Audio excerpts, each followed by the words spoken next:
Hi everyone, welcome to skill Veda. Typography and computer application students के लिए मैंने ये वीडियो खास बनाया है क्योंकि आपका प्रैक्टिकल एंड वाइवा होना है और आपको स्ट्रक्चर पता होना जरूरी है कि exactly how to prepare for viva and practicals. और एक स्टूडेंट ने, जो मेरी टाइपोग्राफी की स्टूडेंट है, जो यूट्यूब चैनल से ही बनी है, उन्होंने मुझसे पूछा कि मैम इसके लिए प्लीज़ एक स्ट्रैटेजी बताइए, हमें कुछ क्वेश्चंस बताइए, किस प्रकार से हमारा प्रैक्टिकल होना है, please guide us. So this video is all about that. Let's start ना। सबसे पहले आपको जो मैं एक डॉक्यूमेंट लिंक करूंगी वीडियो डिस्क्रिप्शन में, आप उसको रेफर करेंगे इस वीडियो को देखने के साथ साथ या फिर इसके बाद में, ताकि आपको पूरी क्लैरिटी हो जाए कि मैं कहाँ से रेफर कर रही हूँ। मैं डायरेक्ट सीबीएसई की डॉक्यूमेंट से बात कर रही हूँ जहाँ पर ये गाइडलाइंस लिखी हुई हैं कि एग्जैक्टली प्रैक्टिकल वाइवा होगा कैसे। तो जब आप इस डॉक्यूमेंट पे जाओगे ना, तो आप देखोगे स्ट्रक्चर। अपना स्ट्रक्चर कैसा है ना, हमारा जो टाइपोग्राफी का पेपर है उसमें 3 पार्ट्स हैं। There are 3 parts, part A, part B and part C. Part A में 5 यूनिट्स हैं, communication, self management, ICT, entrepreneurship, green skill, जो कि 10 नंबर का है, जिसकी वीडियोस मेरे चैनल पे मिल जाएंगे। पार्ट बी में क्या है, सब्जेक्ट स्पेसिफिक स्किल, जिसमें कितने चैप्टर हैं, 7 चैप्टर्स हैं। वो कितने नंबर के हैं, 50 नंबर के हैं। और जो पार्ट सी आता है वो सबसे इंपॉर्टेंट है, जिसमें प्रोजेक्ट आपका 10 नंबर का है, वाइवा आपका 5 नंबर का है, प्रैक्टिकल फाइल आपकी 15 नंबर की है, और demonstration of skill competency via lab activities आपका 10 नंबर का है। तो यहां पर ये पार्ट सी पे हम फोकस करेंगे आज की इस वीडियो पर, ठीक है। तो आई एम श्योर कि आप सभी बच्चों ने, टाइपोग्राफी के बच्चों ने, ये प्रैक्टिकल फाइल तो डेफिनेटली बना ली है क्योंकि उसके 15 नंबर है। और साथ ही वाइवा जो 5 नंबर का है उसमें भी क्वेश्चंस पूछे जाएंगे जो भी आपने प्रोजेक्ट किया है उससे रिलेटेड ही, ठीक है। तो ये ध्यान में रखना है। और अब बात आती है कि प्रैक्टिकल में एग्जैक्टली किस तरह के क्वेश्चंस पूछे जाएंगे या हमसे हमारा क्या स्किल टेस्ट किया जाएगा, तो वो मैं आपको बताती हूँ एज पर द डॉक्यूमेंट। तो चलिए एक एक करके देखते हैं कि एक्चुअली में प्रैक्टिकल्स में आ क्या सकता है। तो जब मैं बात कर रही हूँ कीबोर्ड ऑपरेशंस की प्रैक्टिकल की, उसमें आपका वर्ड्स पर मिनट चेक हो सकता है इंग्लिश टाइपिंग का। तो आप अपनी एक बार टाइपिंग स्पीड जो है ना प्रैक्टिस कर लो लैपटॉप पर कि 30 वर्ड्स पर मिनट के अप्रोक्सीमेटली आ रही है कि नहीं आ रही है। नेक्स्ट आपका है कॉरेस्पॉन्डेंस, जिसमें आपसे एक्सपेक्ट किया जा सकता है कि आप बिजनेस लेटर लिखें अलग अलग स्टाइल से 180 या 200 वर्ड के एमएस वर्ड के अंदर। तो जो भी हमने अलग अलग लेटर के स्टाइल जो देखे हैं ना, वही आपसे पूछा जा सकता है प्रैक्टिकल में। नेक्स्ट है कॉरेस्पॉन्डेंस। कॉरेस्पॉन्डेंस में आपसे बोल सकते हैं कि ऑफिशियल लेटर लिखो एमएस वर्ड में। फिर नेक्स्ट आता है मैन्युस्क्रिप्ट। मैन्युस्क्रिप्ट चैप्टर में से ये बोला जा सकता है कि आपको मैन्युस्क्रिप्ट दे दिया 200 वर्ड का, जिसमें कि 10 प्रूफ करेक्शन साइंस हो गए और आपको बोला जाएगा कि इसको करेक्ट करके दिखाओ। तो जिस बच्चे को मैन्युस्क्रिप्ट के प्रूफ करेक्शन साइंस पता है तो डेफिनेटली वो करेक्शंस कर सकता है। अब बात आती है एक्सेल के प्रैक्टिकल की। एक्सेल की प्रैक्टिकल की जब मैं बात करूं तो मैंने इतनी अच्छी एक्सेल पे वीडियो बनाई हुई है एम्प्लॉयबिलिटी स्किल्स के अंदर भी और आईसीटी चैप्टर के अंदर, और साथ ही मैंने एक्सेल पर भी टाइपोग्राफी के लिए वीडियो बना रखी है जिसमें मैंने प्रॉपर समझाया हुआ है। तो उसके अंदर कुछ फंक्शंस हैं जो तुमको प्रैक्टिकल में पूछे जा सकते हैं, जैसे कि वर्कबुक कैसे बनाते हैं, वर्कशीट कैसे बनाते हैं, दोनों में डिफरेंस मैंने सिखाया था।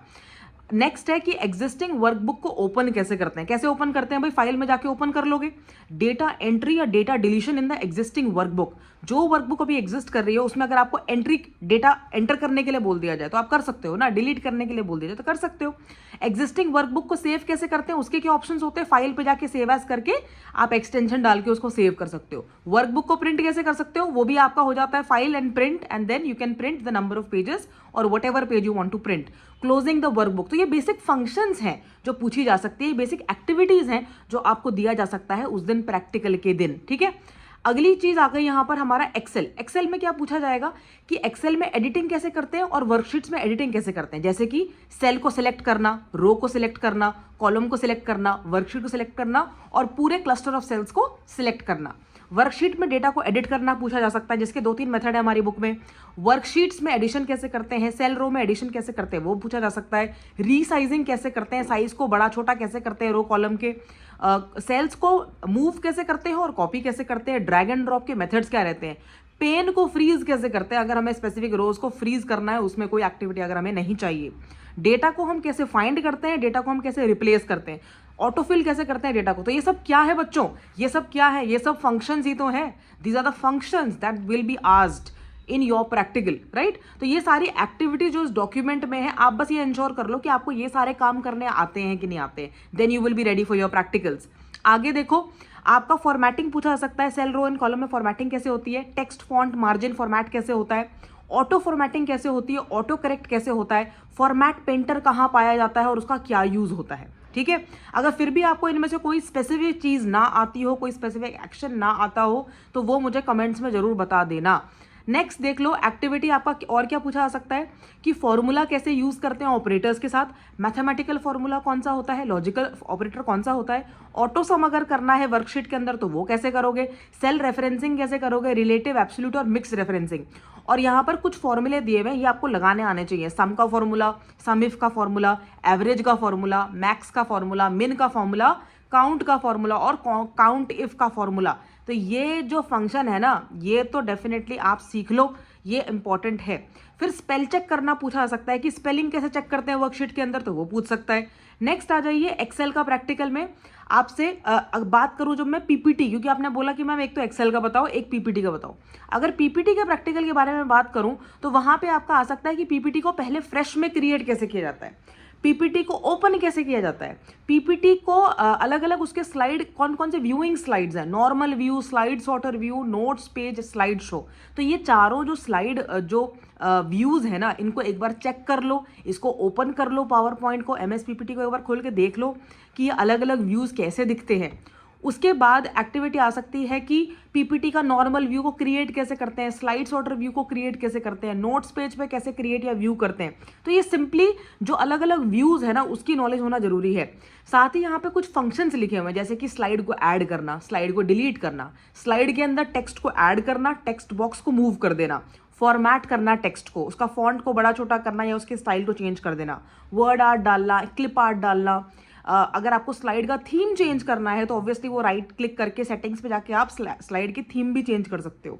बैकग्राउंड को कैसे चेंज करते हैं या प्रेजेंटेशन को फॉर्मेट कैसे करते हैं यूजिंग स्लाइड मास्टर। तो यहाँ पर साफ साफ लिखी हुई है एक्टिविटीज, आप बस इंश्योर कर लो कि आपको ये सारी चीजें, बेसिक चीजें आती हैं कि नहीं आती है। अब बात करें इंटरनेट सर्च की, तो यहाँ पर आपको क्या पता होना चाहिए प्रैक्टिकल के दिन कि कौन कौन से तरह के टाइप्स ऑफ सर्च इंजन है। मैंने पूरा पढ़ाया हुआ है ये टाइपोग्राफी का पूरा सिलेबस, तो आराम से अगर आप मुझे फॉलो कर रहे हो तो डेफिनेटली आपको इसको आंसर करने में दिक्कत नहीं आने वाली। Popular search engine on internet, ये पूछा जाएगा बिल्कुल। Finding information through search engine, इसके लिए मैंने आपको एक सिस्टम बताया था, एक मैकेनिज्म बताया था कि सर्च इंजन पे किस तरीके से यूजर क्वेरी को एंटर करता है और किस तरीके से रिजल्ट्स वापस आपको मिलते हैं। फिर पूछा जाएगा ई कॉमर्स के टाइप बता दो, तो मैंने 10-10 बार बोला है B2B, B2C, C2C, C2B, ये पूछा जाता है, आपको इसको याद करना है। नेक्स्ट आ जाओ ईमेल में, ईमेल का इंपॉर्टेंस पूछ सकते हैं, ईमेल की सर्विसेज करते क्या हो ईमेल के साथ। जीमेल पे नया ईमेल अकाउंट क्रिएट करना है तो कैसे करोगे, ईमेल को कंपोज करना है तो कैसे करो, कंपोज करने क्या करना है, जो ईमेल को ओपन करो, साइड में लेफ्ट हैंड साइड में कंपोज का बटन आता है, उसको क्लिक करो और उसके अंदर टाइप कर दो, नीचे सेंड कर दो, हो गया। ईमेल को सेंड कैसे करते हैं विद एन अटैचमेंट, ये पूछा जाएगा। टेक्स्ट को फॉर्मेट कैसे करना है ईमेल के अंदर, ईमेल को रीड कैसे करते हैं, ईमेल को रिप्लाई कैसे करते हैं, ईमेल को फॉरवर्ड कैसे करते हैं, ईमेल को प्रिंट कैसे करते हैं और फाइनली ईमेल को डिलीट कैसे करते हैं। तो ये सारे आपको एक्शंस पता होने हैं। Then how do you add a signature, how do you create folders, how do you create labels for archiving emails. Archive मतलब उसको छुपा के रखना, कि आपके पास वो हो भी, लेकिन जब आप बाद में उसको कभी एक्सेस करना चाहो तो करो, लेकिन आप उस टाइम पे, that moment in time, you don't want to access those folders and labels. तो लेबल क्रिएट करना भी ईमेल में आ सकता है कि लेबल कैसे क्रिएट किया जाता है, याद रखना इस चीज को। फिर आ जाओ कंप्यूटर वायरस को भी अगर हम मान लें, क्योंकि भाई सिलेबस में तो सब कुछ ही है ना। कंप्यूटर वायरस में आपको क्या पता होना चाहिए, मैक्रो वायरस क्या होता है, क्रॉस साइट स्क्रिप्टिंग वायरस क्या होता है, वॉर्म, ट्रोजन हॉर्स क्या होता है, ये सब तो सिलेबस के अंदर है। ये सब कुछ जो है प्रैक्टिकल है, थ्योरी है। तो ये तो अगर किसी ने मेरा वीडियो देखा है, जो कि आप देख रहे हो, तो डेफिनेटली आपको थ्योरी वाले सवाल तो आ ही जाएंगे, मतलब वाइवा तो आपका अच्छा हो ही जाएगा। पर प्रैक्टिकल में क्योंकि आपने मुझसे पूछा है कि एक्सेल पीपीटी और इंटरनेट सर्च का बता दो, तो उसके लिए मैंने आपको सारे जो एक्टिविटीज़ हैं वो बता दिए कि आपको क्या क्या आना चाहिए। अब मैं बता दूं प्रैक्टिकल फाइल की इंपॉर्टेंस। प्रैक्टिकल फाइल बहुत इंपॉर्टेंट है, आपने बनाई है तो अच्छी बात है। यहाँ पे भी लिखा हुआ है practical file should contain at least 10 print outs of excel worksheet, 10 print out of presentation created over the year. मतलब आपने एक्सेल में भी काम करा होना चाहिए, आपने पीपीटीज ही बनाई होनी चाहिए। ये वेरीफाई किया जाएगा टीचर के थ्रू, इंस्ट्रक्टर के थ्रू, एंड ये शो किया जाएगा एक्सटर्नल एग्जामिनर को at the time of final practical examination. तो प्रैक्टिकल के दिन तो 100% आपको जाना है और अच्छा परफॉर्मेंस करना है। अब यहाँ पर इस डॉक्यूमेंट के नीचे आप देखिए प्रैक्टिकल गाइडलाइंस फॉर क्लास 12 क्या लिखा है। The 2 examiner assigned for the conduct and assessment of practical each in senior secondary school curriculum. कौन कौन से लोग होंगे, question for the viva examination जो होंगे वो 2 एग्जामिनर्स कंडक्ट करेंगे, एक इंटरनल और एक एक्सटर्नल, ठीक है। तो यहाँ पे देखिए प्रोजेक्ट के कितने नंबर है, जो प्रोजेक्ट आपने बनाया है जिस पे काम किया है 10 मार्क्स, जो वाइवा है वो 5 नंबर का। वाइवा का मतलब the verbal questions that will be asked in your practical examination. So if you are studying nicely for the typography and computer application subject, you will be able to answer most of the questions in the viva without any doubt.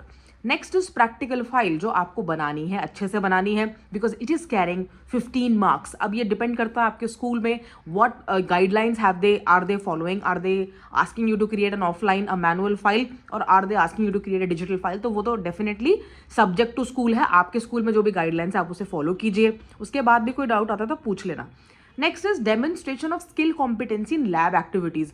Definitely आपके school में lab होगी क्योंकि आप ये skill subject पढ़ रहे हो, इसका भी 10 नंबर है, ठीक है। तो स्किल कॉम्पिटेंसी को डेमोन्स्ट्रेट करने के लिए मतलब आपसे पूछा जा सकता है कि चलो एक वर्कशीट ओपन करके दिखाओ, या फिर यहाँ पर समेशन का फॉर्मूला लगा के दिखाओ। फॉर्मूला तो डेफिनेटली पूछा जाएगा, फॉर्मूला से एक सवाल तो जरूर कुछ ना कुछ जरूर आएगा। तो फॉर्मूला तो जरूर करके जाना, सारे फॉर्मूले करके जाना जितने बुक के अंदर है, ठीक है। अब यहाँ पर इसके नीचे गाइडलाइंस फॉर प्रोजेक्ट प्रिपरेशन लिखा है, तो बट आई एम श्योर कि अब आपके बोर्ड आने वाले हैं तो आपने ऑलमोस्ट अपना प्रोजेक्ट तो कंप्लीट कर ही लिया होगा। अभी सिर्फ आपको जो वरी है वो इस चीज़ का है ना कि वाइवा कैसा होगा, प्रैक्टिकल कैसा होगा। उसके लिए मैंने आपको CBSE का जो हमारा डॉक्यूमेंट है उससे डायरेक्टली आपको जो है गाइड मैंने कर दिया है।